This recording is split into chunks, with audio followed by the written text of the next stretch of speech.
If you're using the Sony Fx30, then I have 5 tips I want to share with you. These are things that you might not already know about the camera. They're definitely not headline features, but they've made a huge difference for me and they've made it so much more versatile. All right, let's dive in. If you're new around here, my name is Riley and I'm a filmmaker who's produced documentaries on multiple continents around the world using the gear and techniques I talk about on this channel. So if you're into documentaries and making films with small crews, then you're in the right place. Consider subscribing and following along. All right, back to the video.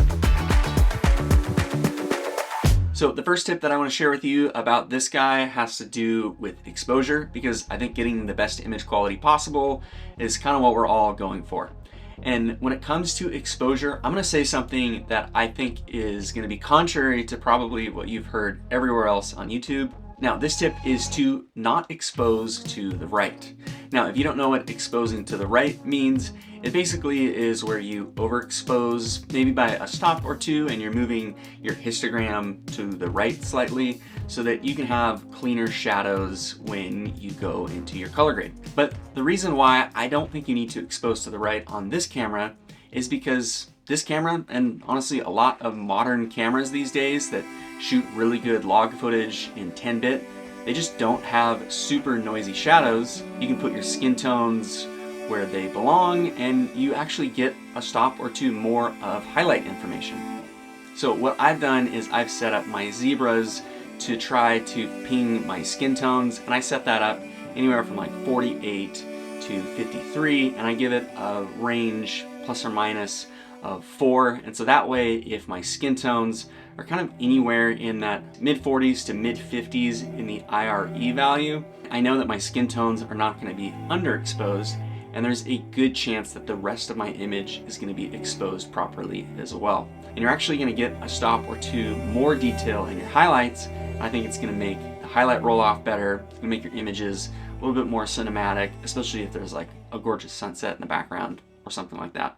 The next thing that I want to share with you has to do with getting really good audio in kind of chaotic and run and gun environments, and that's to utilize a backup track with this XLR top handle. One thing that you might not be aware of is that on the back of this audio top handle, there is a little setting that you can control what input gets selected for channels 1 and 2.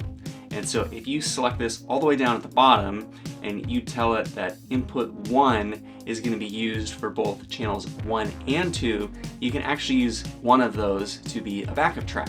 So if you set this down at the bottom and you have something plugged into input 1, channels 1 and channel 2 are going to be duplicates of what's in input 1, and you can set them at different gain levels. So for example, you could set input 1 to be 5 on this little dial, and then input 2 you could set to be at like a 2 or 3.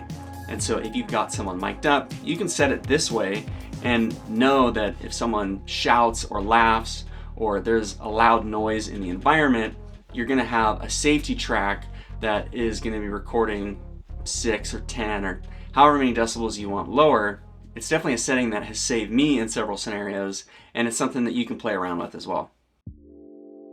Because the Fx30 is both an E-mount and a Super 35 size sensor, there is a ton of flexibility that you can get with lenses that you might not have realized. You may already know that you can adapt the lenses to other third-party options like this Sigma 18-35 that comes in an EF mount, but what you might not have known is that there are a ton of Super 35 options that are really good for this camera. Not only can you get Super 35 options in a Sony E-mount that are potentially cheaper than their full-frame counterparts, but you can get Super 35 cinema lenses that open up just a world of possibilities. Something like this lens from Fujinon, it's their 18 to 55 T2.9 MK lens, could be used natively on the Fx30, and you're gonna get an amazing image that is parfocal, it doesn't breathe, and just has just top-notch image quality. And something like this has been out for about maybe 10 years or so, and you can find one used for under $2,000.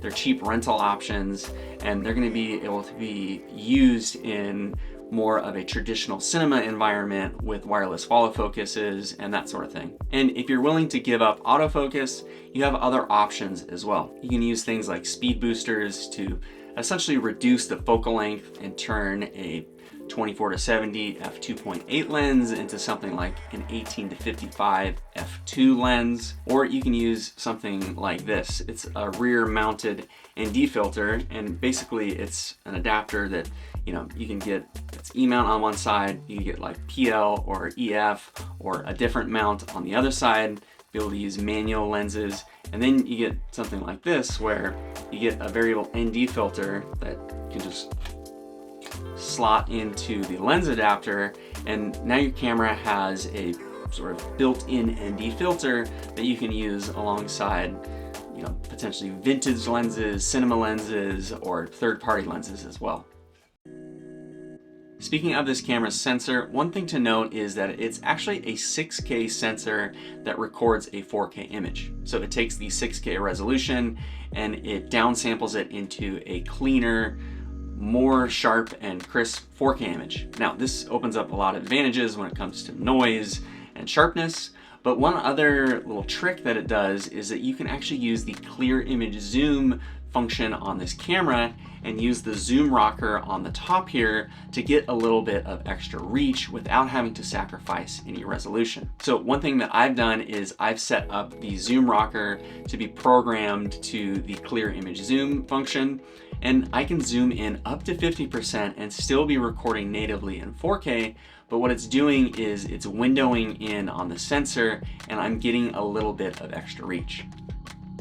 Understanding the dual base ISO function on this camera can be really helpful, and it can save you some headaches in post as well.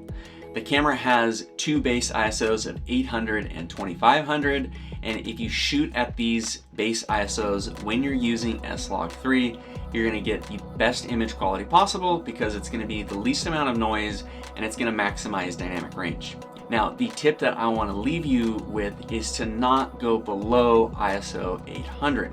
I get so many comments on this channel asking if, hey, I'm shooting an S-Log3, do I use ISO 800 or 200? And it's a little bit confusing because this camera, you can actually set it when you're filming an S-Log3 to ISO 200. And so if you're in bright daylight, you might think, hey, 200 is better than 800 because I'm lowering that ISO. But what you'll notice is if you go below ISO 800, you're gonna get these bars above and below that number readout. And that's basically giving you a warning indicator to say, hey, this is not an ISO value that you want to shoot at.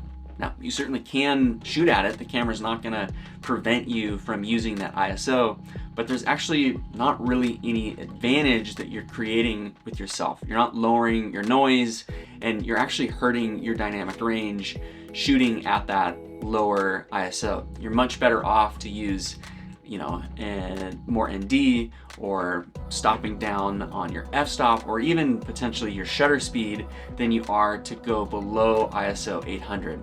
If you're below ISO 800, the camera is kind of artificially clipping kind of the highlights and shadows to give you what it thinks that ISO value should look like, but there's no real advantages to using it.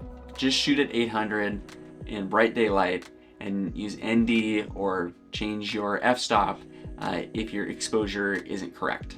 If this type of deep dive content into the FX30 is something that you're interested in, I would invite you to check out the link in my description below to the course that I made on the FX30. My goal with the course was to create an affordable course that helps you get the most out of this camera in run and gun environments.